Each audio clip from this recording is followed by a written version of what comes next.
In this video, I'm going to show you how to create AI chat supports using DeepSeek in 2025. Start by opening DeepSeek and typing a prompt like build a customer support chatbot for this business. Then, include details such as type of questions it should answer, common customer issues, tone, and personality. You can also upload FAQs, manuals, or product guides so that the bot can provide accurate and helpful responses. DeepSeek will generate the conversation flow, sample replies, behaviors instructions for your bot if needed.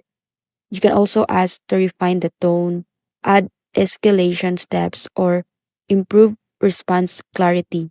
Once the boot is ready, follow the DeepSeek instructions to integrate it into your website, app, or messaging platform.